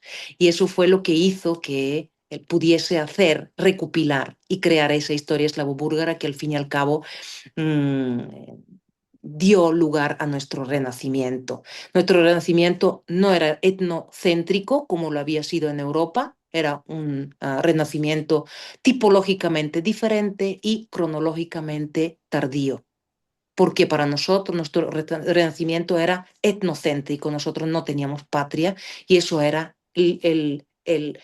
lo principal para nosotros, lo más importante para nosotros. Y yo creo que eso aquí podíamos dejar un poco, comentarte simplemente ya llegar a la literatura actual, porque después de la dominación turca llegó Claro. tuvimos ahí unos años un poco inestables y llegó la dominación comunista. O sea que nosotros vamos de dominación Claro. bizantina, otomana y a comunista, cada vez más moderna. Claro, sí, sí. De todas maneras, muy interesante, también muy interesante el texto que me has leído, que has leído para toda la Sí, audiencia sobre Cirilo y cómo avergonzó al resto de presentes, ¿no? sí. Con su argumentación, excelente, realmente excelente. Me hubiese Y gustado leer más cosas, como por ejemplo la plegaria alfabética, que fue creada por Constantino de Preslav, que es un acróstico, es el alfabeto, y con cada letra del alfabeto hay un verso. Así que esa obra la tengo publicada y porque la traduje en acróstico, intenté traducirla en acróstico, que era muy difícil, y después ya tengo también una traducción libre para esta obra. Pero sobre todo, bueno, nos pues, dejas con la miel en los labios, después de comentar esto, nos dejas con la miel en los labios, ¿no? Porque pues este es sí, un texto realmente interesante. Pero bueno, de todas maneras, sí. si lo tienes traducido, igual a lo mejor lo podemos comprar o adquirir de alguna manera, ¿o no? Es ¿O una qué? revista que publicamos aquí en la Universidad de Granada que se llama Mundo Eslavo. Ah, ya. Y bueno, aquí está publicado, se llama Plegaria Alfabética, una obra fundamental de las letras búlgaras. Es una, Claro. bueno, pues es algo así como, a Dios le pido con estas letras, bendito, a ver, sí, es en el acróstico, mejor el que está en traducción libre porque se entiende mejor el significado de la poesía. Le pido a Dios con estas letras, oh Dios de todo ser, creador de lo visible y lo invisible, mándame tu vivo espíritu para infundir en mi corazón la palabra, que irá en beneficio a todos los que viven según tus mandamientos, porque tu ley es la verdadera llama en la vida, luz en el camino de aquel que sigue las palabras evangélicas y reza para recibir tus bendiciones. Es algo así, bueno, hasta agotar el alfabeto, ¿no? Es una especie de rezo en Qué bueno, acróstico, sí, qué en bueno. acróstico ¿Esta y revista es... se puede adquirir, este libro se puede Sí, adquirir? yo pienso que sí, esto es del año 2010 y lo seguimos editando, se llama Mundo Eslavo. Mundo Eslavo, ¿y qué edición? Sí. 2010, ¿no? Esa es la del 2009-2010. 2010, sí. Ajá. Sí, la edición de 2010, Revista Iberoamericana de Estudios Eslavos, que editamos aquí en la Universidad de Granada. Bueno, pues invito a todo aquel que escuche, ¿no? Que escuche este poema tan interesante, ¿no? Y que lo quiera leer en Sí. acústico, que se haga Aquí con... está la explicación de qué tipo de poema es, por qué se creó y etcétera, etcétera. Por lo demás, pues seguimos un poco aquí luchando con poder editar traducciones de literatura búlgara, porque la literatura búlgara es muy poco conocida aquí en España. Hay muy pocos editores eh, que quieren pues eh, adquirir o este compromiso de poder editar literatura búlgara, aunque últimamente tenemos muy buenos escritores que están entrando con mucha fuerza en España, como por ejemplo el escritor Georgi Gospodinov y su El jardinero también. El jardinero y la muerte se llama, un libro que él dedicó a su padre.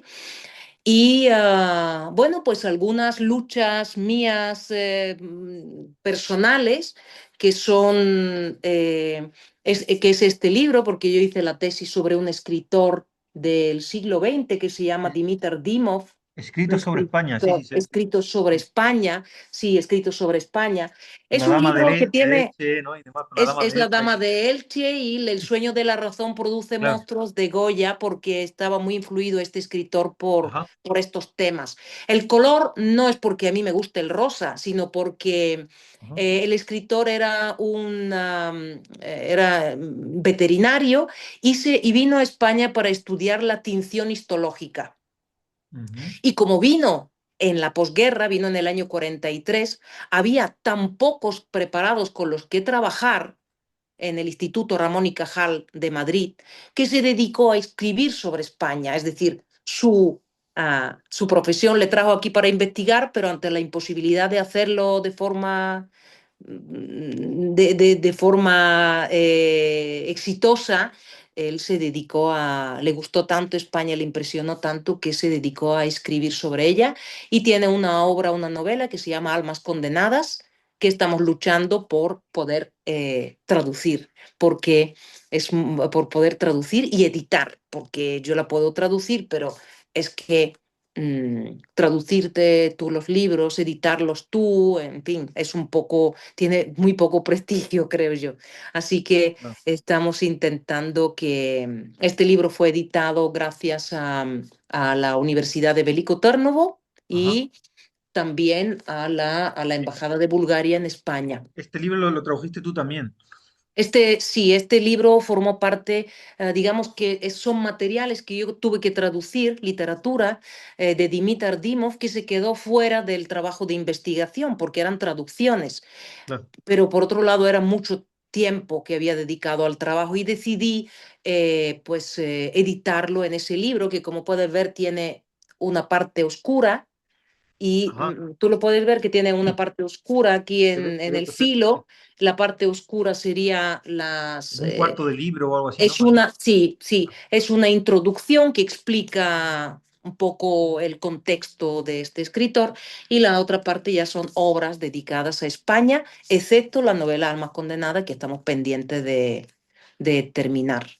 Pues ojalá haya algún editor que se preste Y realmente a colaborar en ese proyecto. Y yo desde luego invito a toda la audiencia que si quieren conocer qué pensó un búlgaro, cómo es vio un muy búlgaro a España, interesante, que es adquiera muy este libro, ¿no? Que adquiera este libro. además, en la España de la posguerra, en España de la Claro. posguerra, cuando este libro fue censurado en Bulgaria, de hecho, por eso pude yo hacer la tesis sobre este tema, porque es un escritor en Bulgaria de primera magnitud. No se había hecho, no se había estudiado su temática española porque estaba prohibida, porque salía fuera del ámbito del realismo socialista. Ajá, claro, Porque escribir sobre un país capitalista, franquista, claro, eso era algo inadmisible. claro. Entonces, la obra Almas Condenadas y toda la obra de Dimo dedicada a España, la censura las apartó y han estado olvidadas hasta que el destino me llevó a ellas, porque yo llegué a este escritor de forma absolutamente maravillosa.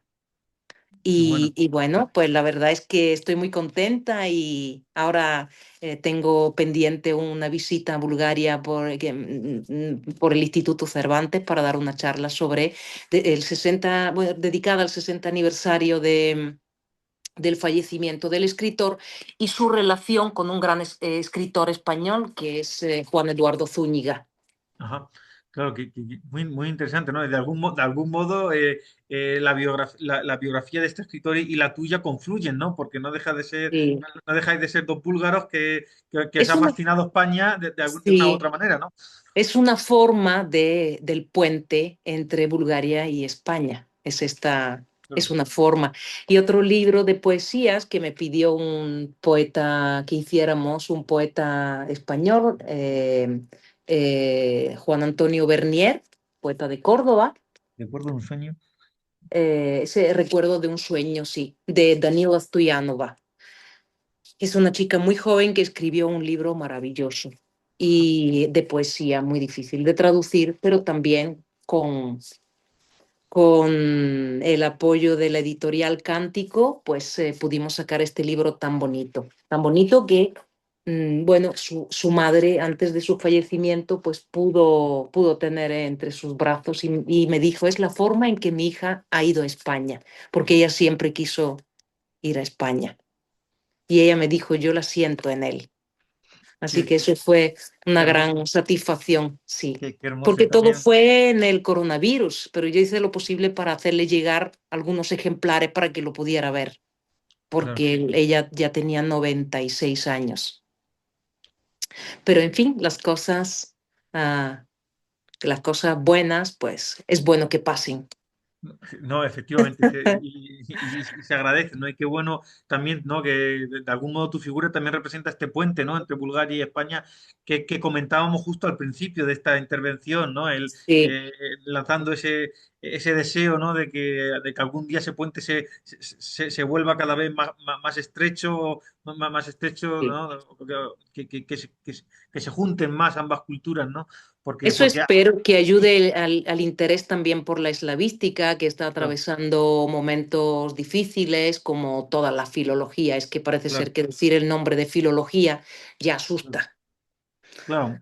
Bueno, si quieres podemos cerrar con esto con una reflexión sobre que la filología eslava aquí en España, pero quería preguntarte antes cómo se ve el antiguo búlgaro en Bulgaria, ¿no? Porque ya hemos comentado, ¿no? Que aquí, por ejemplo, más o menos lo que sería el correspondiente al antiguo búlgaro o antiguo eslavo eclesiástico, pues, ¿no? Ahí depende de la terminología que se quiera emplear, sería un poco más o menos semejante a lo que aquí sería el latín, ¿no? El latín o el Sí. griego en la docencia, que, que, que bueno, siempre ha tenido prestigio, sigue vivo, pero está muy amenazado, ¿no? Está muy amenazado y bueno, los estudios se tambalean, ¿no? Se tambalean. No se sabe si será una cosa episódica, si tendrá un renacimiento posterior o no, pero ahí están, ¿no? Claro, yo me pregunto en Bulgaria, en el país, en Bulgaria, ¿se estudia antiguo eslavo en las escuelas, en secundaria o en el equivalente a la escuela secundaria, se estudia o No, no? en las escuelas no se estudia. ¿No? Bueno, en la escuela primaria no se estudia porque es demasiado pronto. En la escuela, sí, Claro, en los institutos ya sí claro. se estudia búlgaro antiguo, como Ah, se estudia, claro. se estudia, y en la universidad también en las filologías. Ajá, La filología es una asignatura ajá, troncal. Es claro. una asignatura troncal, porque en Bulgaria está habiendo un renacimiento en cuanto al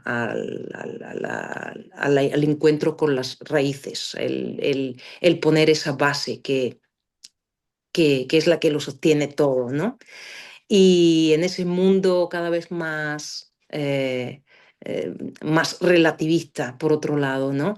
Eh, es, em, Está bien centrarse en las cosas importantes de cada cultura. De todas formas, yo quería hacer una aclaración sobre la diferencia entre el búlgaro antiguo y el eslavo eclesiástico, porque hay mucha confusión respecto a eso. Bueno, es que el búlgaro antiguo es el búlgaro que se hablaba por el pueblo, es un dialecto dialecto eslavo meridional Ajá, sobre el que se sentaron las bases de la lengua culta. ujú, Fue el que sirvió como ejemplo para crear el primer alfabeto búlgaro, que fue el glagolítico, ajá, el alfabeto que crearon Cirilo y Metodio. Fue el glagolítico, que era un alfabeto absolutamente original, que podía plasmar las particularidades de la lengua eslava meridional búlgara que se hablaba en Salónica.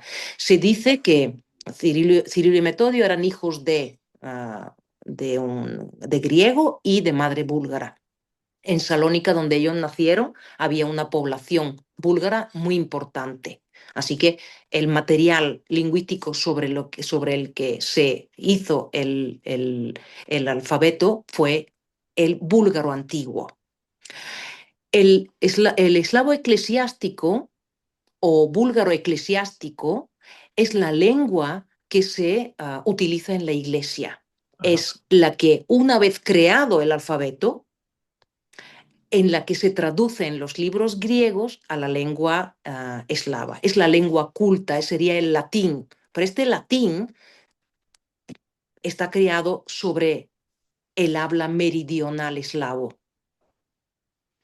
Esas son las diferencias del eslavo eclesiástico. Bueno, era una lengua muy particular. Era una lengua que tenía vocales nasales como on, en, como algunas que siguen en el polaco, por ejemplo. Tenía ah,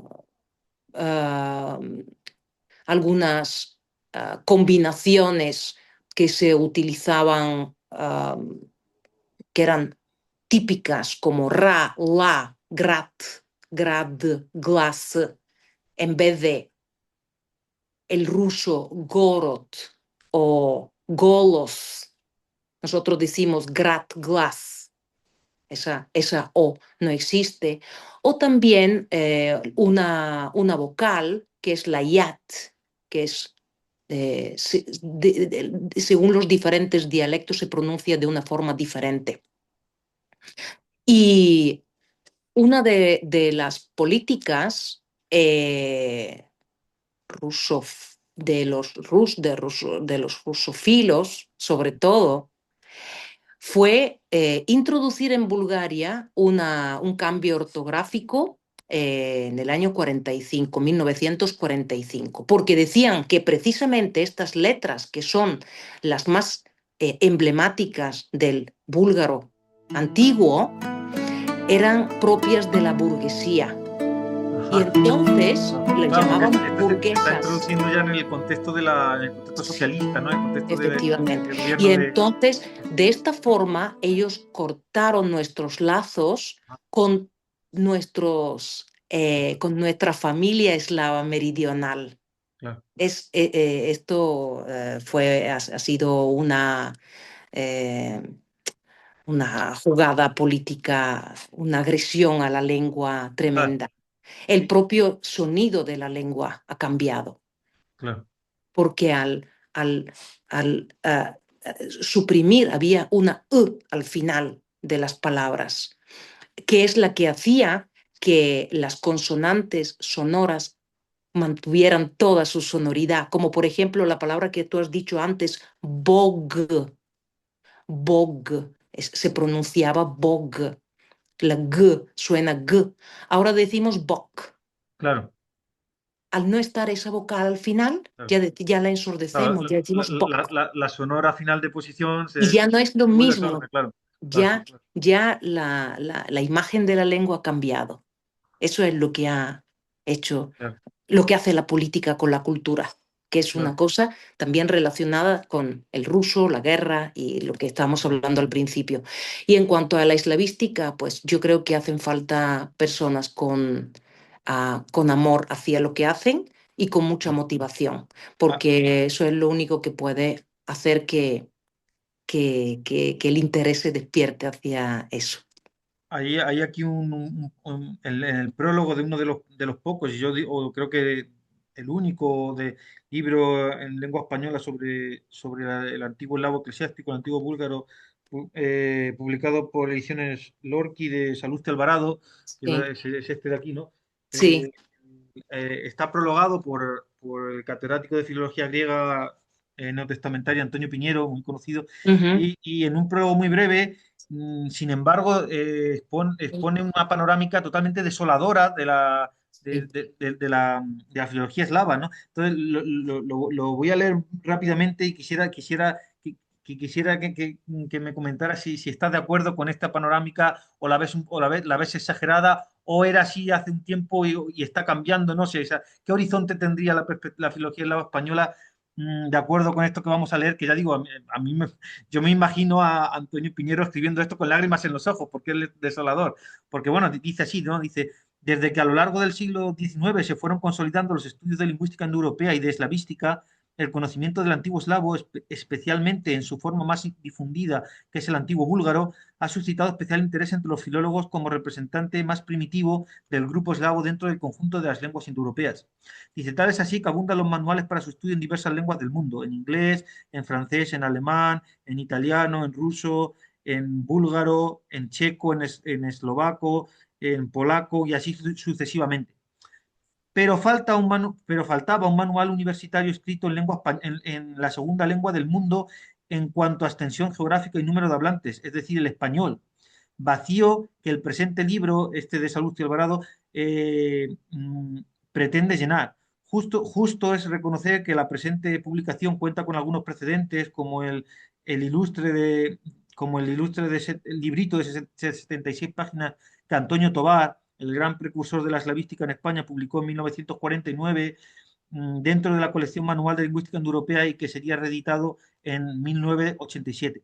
Y dice ahora, dice, sin embargo, duele reconocer que el libro, que el libro para el que escribo este prólogo llega tarde, dice Piñero, que este libro llega tarde, dice ya, ¿no? Y llega tarde porque la filología eslava como tal ha desaparecido del panorama universitario español, como Sí, tal, ¿no? Como tal, ha sí, desaparecido. Disuelta, como dice, ¿no? Dice que ha desaparecido disuelta en ese totum revolutum que se llama grado en lenguas modernas y sus literaturas, eso, que sí, lleva camino de convertir a la filología, a la Facultad de Filología de la Universidad Complutense en, a decir de un ilustre colega, una mera escuela de idiomas ilustrada, ¿no? En vez de ser una sí, filología, una escuela de sí, idiomas ilustrada, ¿no? Dice, llega tarde también porque en los planes de estudio de dicha Facultad de Filología de la Complutense hace ya tiempo que el antiguo eslavo dejó de figurar como asignatura, quedando apenas como resto, como un resto del naufragio de una raquítica lingüística eslava que obliga a resumir en un solo cuatrimestre materias, lingüística indoeuropea, antiguo eslavo y lingüística eslava propiamente dicha, que tendrían que impartirse a lo largo de 6 años por lo menos, ¿no? Y está como sí, condensada en un sí, cuatrimestre. Y finalmente llega tarde porque este manual de antiguo eslavo está concebido para un tipo de alumno que ya apenas existe, dice Antonio Piñero, dice que ya sí, el público para que esto está dirigido ya apenas existe. Es decir, el alumno, el que en tiempos ingresaba en la universidad con un sólido bagaje de conocimientos de latín y griego, adquiridos durante el bachillerato y que luego complementaba con los de lingüística indoeuropea. Este alumno ya no existe.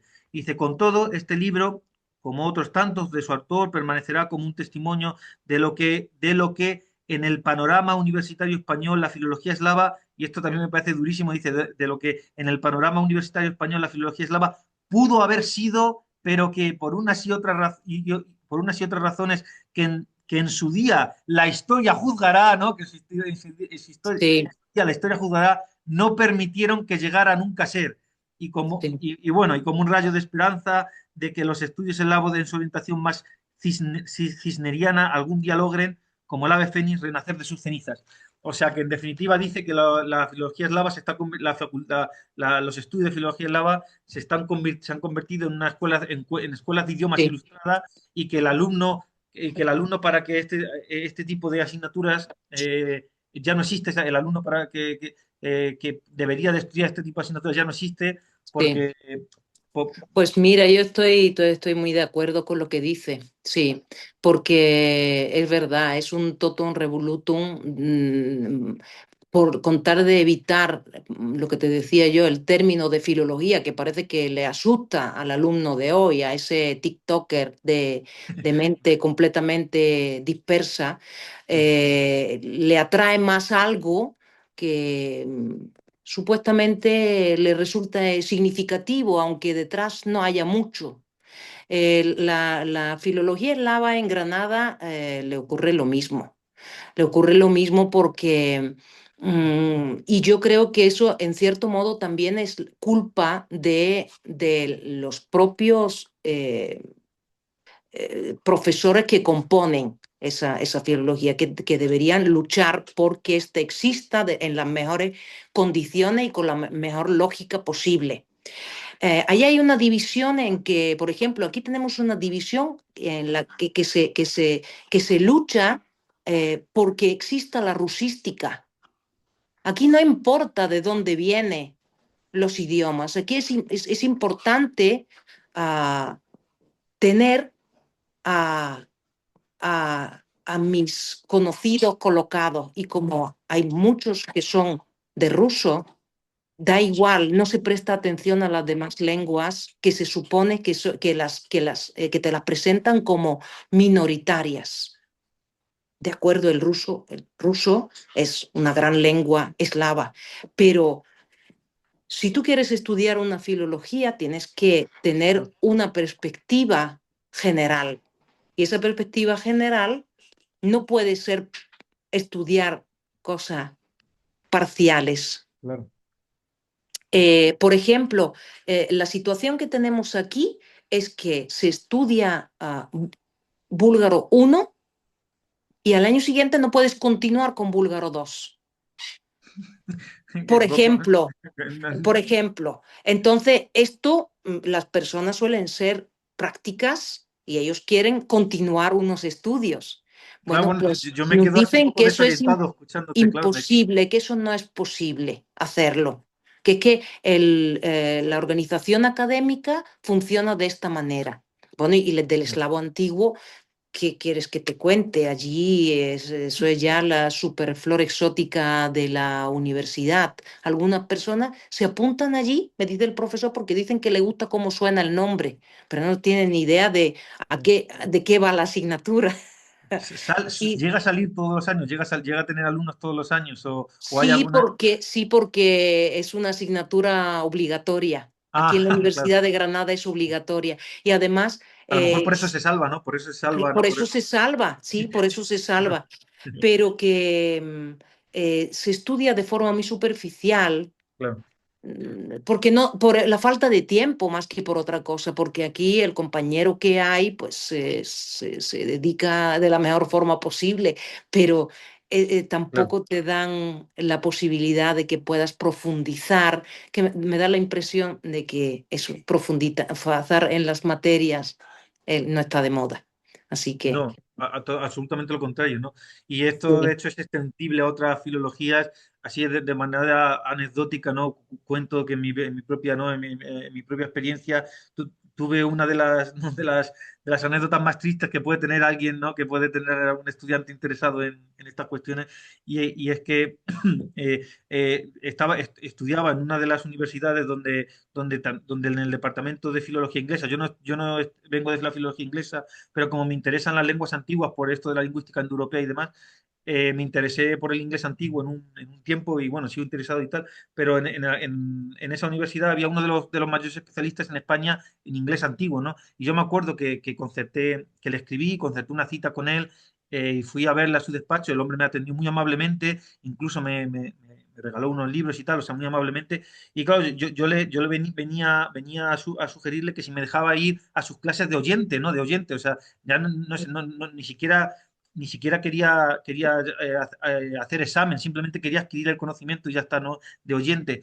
Y recibí una de las contestaciones más tristes que un profesor puede decir, yo creo, porque él me contestó literal así, ¿no? Agradezco enormemente tu interés en querer venir a mis clases meramente de oyente, porque eso ¿no? demuestra que aprecias la asignatura.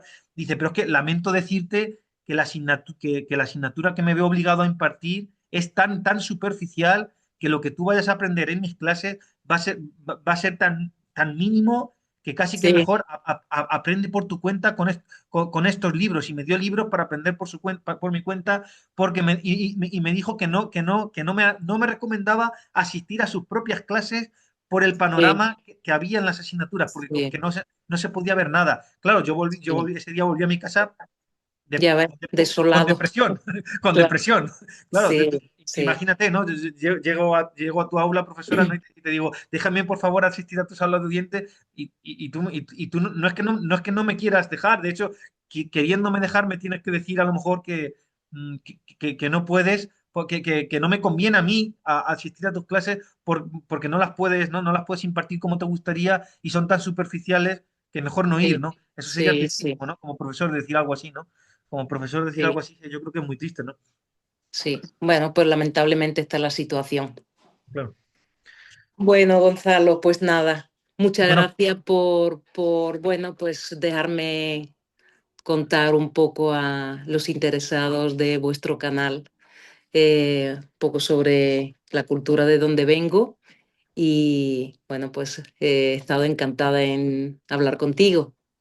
bueno, el placer es mío, es nuestro. Mi compañero Alex no ha podido estar hoy porque tiene su hijo enfermo y también tenía que impartir clase hoy por la tarde, así que no ha podido acompañarnos. Pero bueno, Pues espero conocerlo a él también. Un sí, saludo de mi yo- parte. seguro que sí, Sí. seguro que sí. Y bueno, no, el placer es nuestro de tenerte aquí. Ha sido un enorme placer. Hemos aprendido un montón.